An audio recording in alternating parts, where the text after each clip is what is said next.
Hello learners, welcome to unfold you, your best study partner. मैं हूँ doctor Satwinder, आपकी biology mentor, और हम लोग करने वाले हैं चैप्टर हेरिडिटी एंड एवोल्यूशन का next topic, that is monohybrid and dihybrid cross. So naturally से ये तो पता चलता है कि दो डिफरेंट टाइप के क्रॉसेस हैं, but we will see what is the difference between the two. अगर मैं मोनोहाइब्रिड क्रॉस की बात कर रही हूँ तो दैट मीन्स वहाँ पे हम लोग जो हमने पी प्लांट के अंदर tallness, flower colour, seed shape, seed colour, pod colour, flower position की बात की थी, उसमें से सिर्फ एक ट्रेट को एक टाइम पे स्टडी करेंगे। रिमेंबर, ये जो चीज़ थी ना, मेंडल ने भी इसी तरह से किया था। इसी वजह से बहुत ज़्यादा कंफ्यूजन या केओस क्रिएट नहीं हुई। Results were very clear in front of him, right. तो ये ऐसा इनहेरिटेंस है जिसमें हमने एक टाइम के ऊपर एक ही ट्रेट को स्टडी करना है। For example, I will give you an example. अगर टॉलनेस की बात की जाए तो मैं कैपिटल टी वाला ट्रेट या सिर्फ टॉलनेस लूंगी और सिर्फ टॉल और ड्वार्फ प्लांट्स को क्रॉस करा के उनके जो है आगे रिजल्ट्स निकालूंगी। या इसमें ऐसा भी हो सकता है कि मैं सीड शेप, जो कि round and wrinkled seed shape थी, उसको भी मैं ले सकती हूँ। बट एक टाइम के ऊपर एक ही क्रॉस करना है, स्टडी भी सिर्फ एक ही क्रॉस की करनी है। One thing which you need to remember कि जो मोनोहाइब्रिड क्रॉस चाहे डाइहाइब्रिड क्रॉस है, जब मेंडल ने किए तो उन्होंने क्या किया था, he used pure breeding pea lines. Pure breeding का मतलब होमोजाइगस। जो पेरेंट जनरेशन थी that was capital T and he crossed it with another जो मेल पेरेंट है वो small T. Okay, so that means अगर पी जनरेशन के अंदर दोनों ही होमोजाइगस हैं, this is called as a typical monohybrid cross. इसके अलावा एटिपिकल क्रॉसेस और भी हो सकते हैं, but here we are specifically talking about the typical crosses जो कि मेंडल ने किए थे। इसी तरह से अगर मैं राउंड या रिंकल या सीड शेप की बात करूं तो जब मैं टिपिकल क्रॉस बोलती हूं तो जो पेरेंट्स लेने हैं to start with the cross, capital R will be crossed to small r। That means parents दोनों homozygous होने चाहिए, एक homozygous dominant और दूसरा homozygous recessive। So this is very important. So we are going to take up typical crosses here. Later on, अगर आपको typical पता चल जाएंगे, it will be very easy for you to work out with the atypical crosses also. But as of now, आपको ये concept को understand करने के लिए typical crosses जो हैं वो पहले समझने पड़ेंगे, right? अब हम लोग एक typical cross ले रहे हैं। Let's see, ये monohybrid cross है जिसमें मैंने सिर्फ एक करेक्टर को स्टडी करना है, और वो करेक्टर कौन सा है? I am talking about the tallness. कौन लंबा है, कौन छोटा है, ठीक है। लेट्स सी, तो पी प्लांट के अंदर हमने स्टेम की जो हाइट है वो कैरेक्टरिस्टिक हमने अब स्टडी करना है। इस केस में सबसे पहले मैंने जो पेरेंट्स लिए हैं जिनके बीच में मैं क्रॉस करा रही हूँ, that is called as the P generation. Capital P generation ऐसे लिखते हैं, इसको ऐसे ही बोलते हैं। और ये क्योंकि टिपिकल क्रॉस है तो अगर मैंने मेल पेरेंट को टॉल लिया है कैपिटल टी, तो ड्वार्फ जो है वो फीमेल पेरेंट है, that means small T. That is why I am saying that this is a typical cross, क्योंकि होमोजाइगस पेरेंट्स हैं। अब इस केस में देखो, जैसे ही गेमीट्स बनेगी, मियोसिस में जो दोनों क्रोमोसोम्स हैं वो सेपरेट हो जाते हैं। अब हमें पता है कि ये ऐसा प्लांट है जिसके जो दोनों क्रोमोसोम्स है, for example this was the chromosome जिसमें टॉलनेस की जीन प्रेजेंट है, ये पेयर्स में प्रेजेंट है। अगर इसके यहाँ पे कैपिटल टी है, on the other hand on the same location there will be a capital T gene. Okay, so इस केस में अगर गेमीट्स बनेगी तो ये मिक्सिंग करके जेनेटिक मटेरियल आपस में क्रोमोसोम सेपरेट हो जाते हैं, तो this will go into one gamete whereas the other thing will go into the other gamete. So that means जो gametes यहाँ पे form होगी वो gametes जो हैं क्या हो जाएंगी? Those gametes are of the same type. Capital T type की gametes हैं। Similar thing will happen here also. तो ये जो दोनों क्रोमोसोम है एक दूसरे से सेपरेट हो जाएंगे, एक एलील एक में चलेगी, दूसरी दूसरे में चलेगी। हालांकि यहाँ पे जो हम स्टडी कर रहे हैं वो वहाँ पे हम देख रहे हैं कि जो गैमीट्स हैं वो सारी की सारी में कैपिटल टी ही गया है, क्योंकि पेरेंट्स के पास होमोजाइगस होने की वजह से कोई और एलील है ही नहीं है। Now what will happen, now let's see chances of fertilization. यहाँ से कैपिटल टी आया फ्रॉम द मेल और द फीमेल पेरेंट ऑल्सो। अगर यहाँ से स्मॉल टी आया है तो ये कॉम्बिनेशन बन सकते हैं, कैपिटल टी स्मॉल टी, यहाँ से capital T with this small T, capital T with this small T, this capital T with this small T, this capital T with this small T. तो chances of fertilisation देखते हुए हमें पता चलता है कि जो नेक्स्ट जनरेशन आई है, पी जनरेशन को क्रॉसिंग करके जो जनरेशन आई है, that is called as the F1 generation. F का मतलब यहाँ पे है फिलियल, द वर्ड फिलियल। तो फिलियल जनरेशन 1 जो आई है उसका जीनोटाइप देखेंगे और उसका फिनोटाइप देखेंगे। जीनोटाइप हमें पता है जेनेटिक कॉन्स्टिट्यूशन, देखते हुए बड़ी क्लियरली पता चल रहा है कि जेनेटिक कॉन्स्टिट्यूशन सारी की सारी क्या है, capital T small T. So all plants of the F1 generation in a typical monohybrid Mendel's cross will be tall plants, right? और phenotypically ये क्या है, ये tall plants है। genotypically ये सारे के सारे capital T small t है। So this is to be noticed here। अब इस केस में अब ये जो F1 जनरेशन आई है इसको हमने अब F2 जनरेशन बनानी है।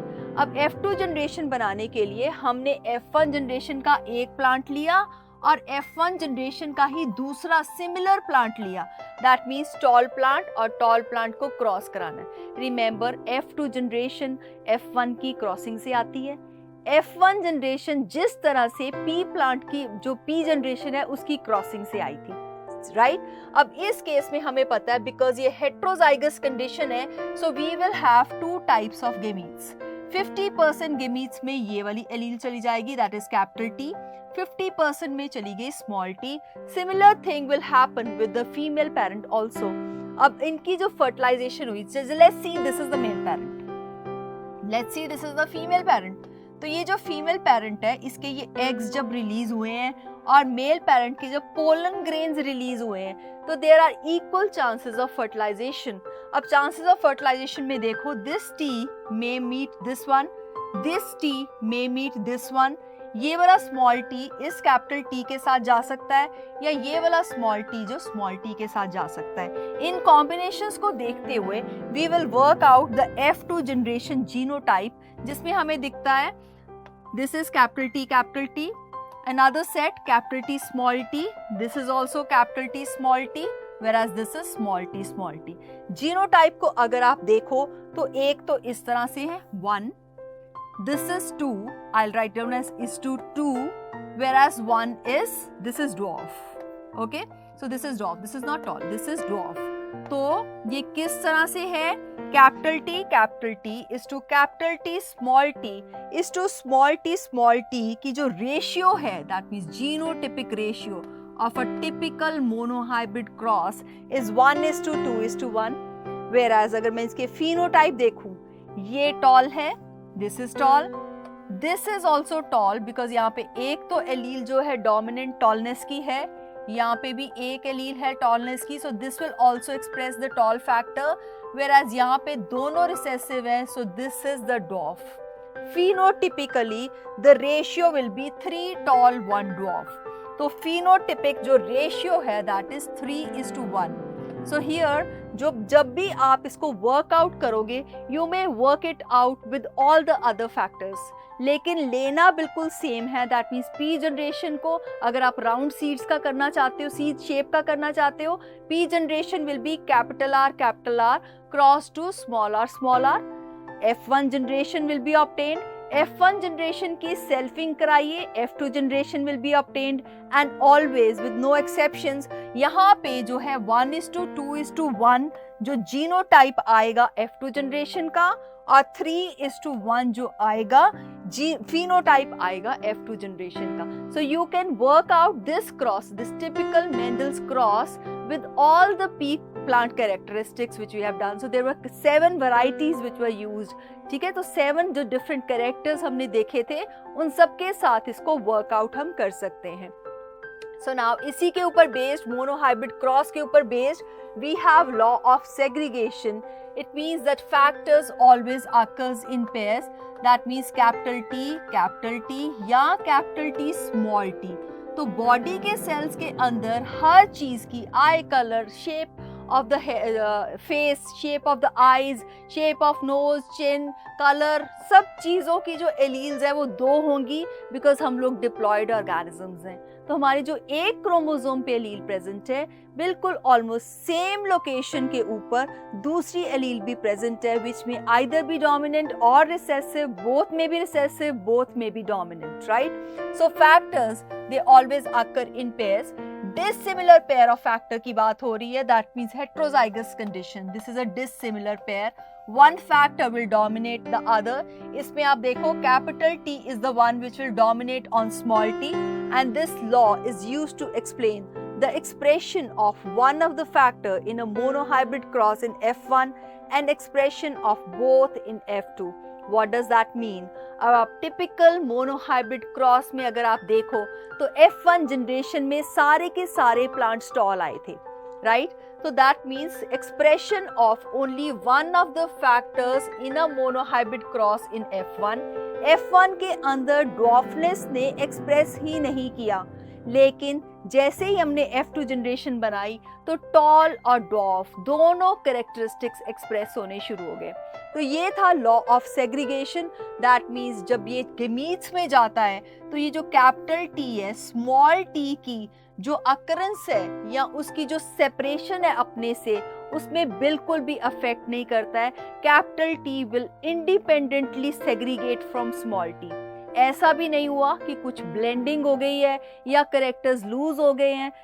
दो ऐसा शुरू में लग रहा था कि शायद ड्वार्फनेस खत्म हो गई है, लेकिन F2 जनरेशन के अंदर दोबारा say that characteristic could be seen. So working on the similar lines हम देखेंगे कि डाईहाइब्रिड क्रॉस कैसे होता है. डाईहाइब्रिड क्रॉस का मतलब है जिस तरह से मोनोहाइब्रिड क्रॉस में हमने एक टाइम के ऊपर सिर्फ एक कैरेक्टरिस्टिक को स्टडी किया, डाईहाइब्रिड क्रॉस में हम सिर्फ 2 कैरेक्टरिस्टिक्स को स्टडी करेंगे.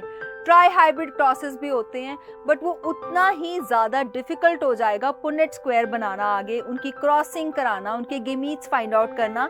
सो will be starting about dihybrid cross now. अगर पेरेंटल क्रॉस देखे जाएं तो पेरेंट का जो फिनोटाइप है उस केस में अब हमने यहाँ पे कैरेक्टरिस्टिक्स कौन से लिए, हमने एक तो ले लिया सीड का शेप, दूसरा हमने ले लिया सीड का कलर. ओके, अब हमें पता है कि सीड शेप के अंदर हमारे पास राउंड जो है वो डोमिनेंट है और सीड कलर में येलो इज डोमिनेंट. उसको हमने क्रॉस कराया है, बिकॉज हमने टिपिकल क्रॉस करना है तो हम लोगों ने होमोजाइगस पेरेंट्स लेने हैं. We have crossed it with a wrinkled green seed parent. अब इसकी देखो, पहले तो जीनोटाइप देखो. जो plants having round yellow seeds हैं नेचुरली उनमें capital R, capital R, capital Y होगा. जो प्लांट्स है रिंकल्ड ग्रीन सीड्स वाले उसमें स्मॉल आर, स्मॉल वाई होगा. अब इस केस में देखो, जब भी गेमीट्स आएंगी तो एटलीस्ट हर कैरेक्टर की एक एलील तो गेमीट्स में आएगी ही. अब जैसे गेमीट्स बननी शुरू हुई यहाँ पे this gamete formation of the P generation, तो कैपिटल आर जो राउंड सीड्स वाली है वो कैपिटल आर गई यहाँ पे, लेकिन जो सीड कलर वाली है वो कैपिटल वाई गई. लेकिन बिकॉज ये यहाँ पे जो होमोजाइगस कंडीशन होने की वजह से गेमीट्स सारी सेम है, so these all gametes will have capital R, capital Y, whereas on the other hand, on working on the same lines, capital small r, small y, small r, small y जो इसकी gametes बनेगी. This is the gametes of the P generation. जैसे ही gametes की fertilization होगी तो ये capital R, capital Y will fuse with small r, small y and producing all round yellow seeds here. ठीक है, तो F1 जनरेशन जो है उसके अंदर सारे के सारे राउंड येलो सीड्स आएंगे जिनकी genetic constitution will be capital R, small r, capital Y, small y, because they are formed from the fusion of these gametes with these gametes. Okay, now F1 generation का जो phenotype है capital R, small r, capital Y, small y, similarly जो round yellow seeds हैं उनका as है। अब हमने क्या करना है, F2 फाइंड आउट करने के लिए जो F1 प्लांट्स आए हैं उनकी सेल्फिंग करानी है, जिस तरह से हमने मोनोहाइब्रिड में भी F1 की सेल्फिंग करा के F2 प्लांट्स निकाले थे। Now if you see here, अब ये दोनों एलील्स जो हैं ये इंडिपेंडेंटली एक दूसरे से सेपरेट होंगी। अगर हम देखें कि कैसे ये गेमीट्स बन रही हैं, capital R will move here, along with this there is capital Y, capital R with small r can move with capital Y और small r can move with small y. So 4 different types की gametes बनने के chances हैं. Similar thing can happen in another individual because उसका भी genotype बिल्कुल same है. तो one hybrid will have these 4 types of gametes whereas the other hybrid will have the other type of gametes. अब ये देखिए ये होता कैसे है. अब देखो यहाँ पे for example this is 1 chromosome. अगर एक कोई क्रोमोसोम है उसके अंदर हमारे पास we have the round capital R, यहाँ पे स्मॉल r है, यहाँ पे सपोज स्मॉल y है and there here it is capital Y. Suppose now what will happen, कोई भी अगर एलील की हम बात करें, let's take it A and B and not taking it as R and Y because they are present on different chromosome. तो यहाँ पे देखिए, यहाँ पे A B ले सकते हैं हम. अब इस केस में देखो दीज आर द क्रोमोसोम्स जो होमोलोगस पेयर्स हैं जिनके अंदर alleles it may be capital A on this, small a on this, capital B on this, small b on this. अब इंडिविजुअल को देख के तो जो जीन्स एक्सप्रेस होने वाली हैं वो A और B ही एक्सप्रेस होंगी, दीज विल नॉट एक्सप्रेस. तो हम बता नहीं सकते हैं कि उनकी लोकेशन कहाँ पे होगी. तो इस कॉम्बिनेशन के साथ साथ इसी इंडिविजुअल का एक और कॉम्बिनेशन भी हो सकता है. It may be possible that in his chromosome capital A is present along with small b and here it is small a present with capital B. अब ये चांसेस देखो, कोई भी चांस हो सकते हैं इस केस के अंदर.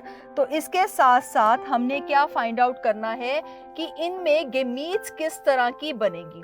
सो इन गेमीट्स को फाइंड आउट करने के लिए हमने देखना है कि यहाँ पे जब मियोसिस होगी, suppose combination is this, when meiosis occurs, ये दोनों गेमीट्स आपस में, ये दोनों क्रोमोसोम्स आपस में सेपरेट हो जाएंगी. A and B will move to one gamete and on the other hand small a and small b will move to the other gamete. In this case जो कैपिटल A है small b के साथ move कर जाएगा. जब separation होगी gamete formation के time पे या मियोसिस में, small a can move with capital B.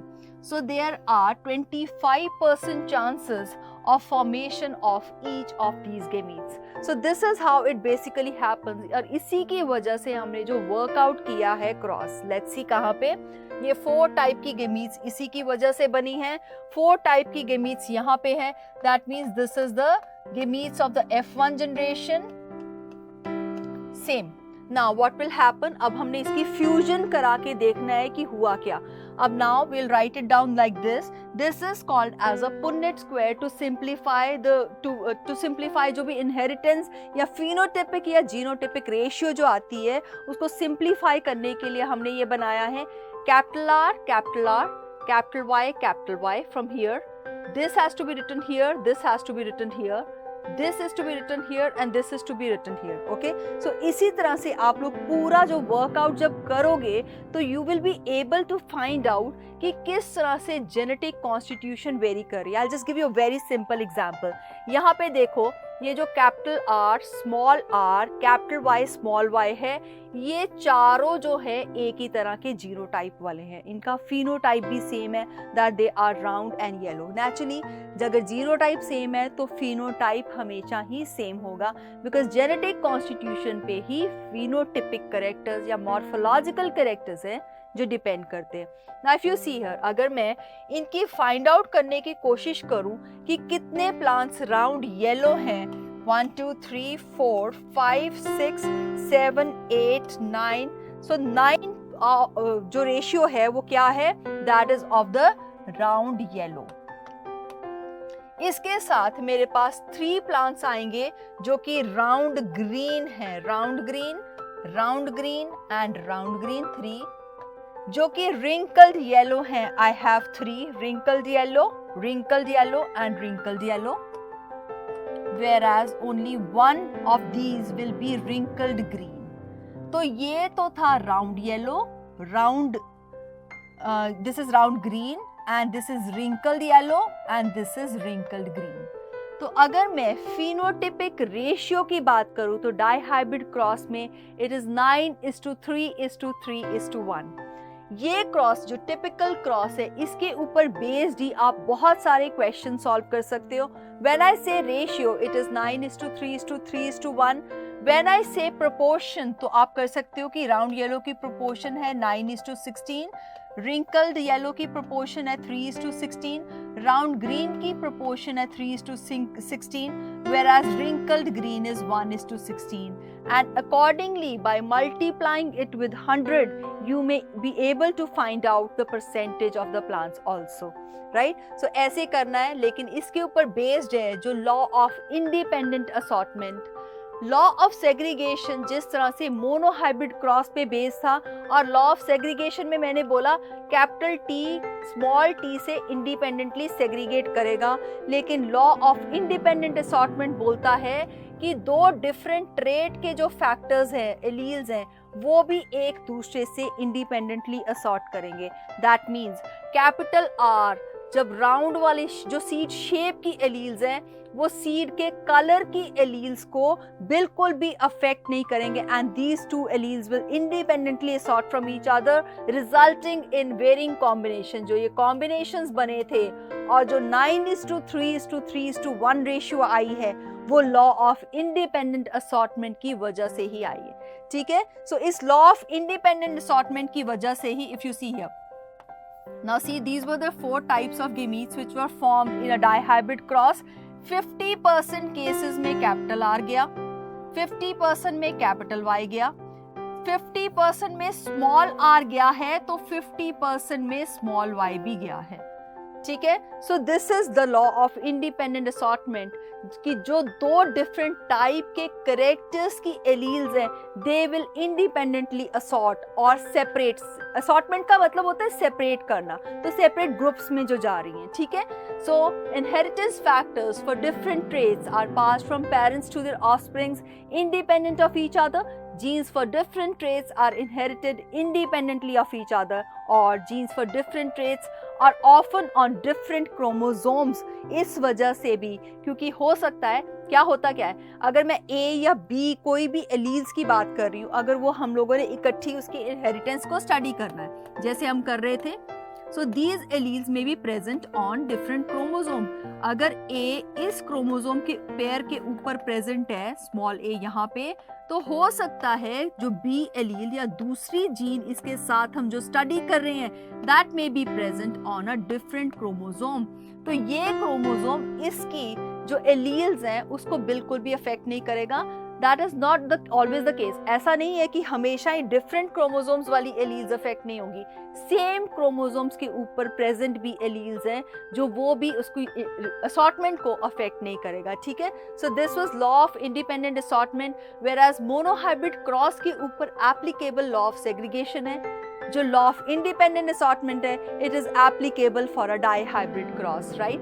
So this is the difference between the to. Monohybrid में हमने सिर्फ एक ट्रेट को स्टडी करना है, डाइहाइब्रिड में हमने दो एलील्स के दो ट्रेट्स को स्टडी करना है. अब इसमें 3:1 रेशियो बनी थी, 1:2:1 जो है जीनोटिपिक रेशियो है, whereas in this case the phenotypic ratio is 9:3:3:1. वो हमने क्लियरली देख लिया है, लेकिन जीनोटिपिक रेशियो इज 1:2:2:4:2:1:2:1. तो आप ऐसे लर्न कर सकते हो. ये 1:2:1 इसका डबल है 2:4:2 एंड इसका नेक्स्ट फिर से 1:2:1.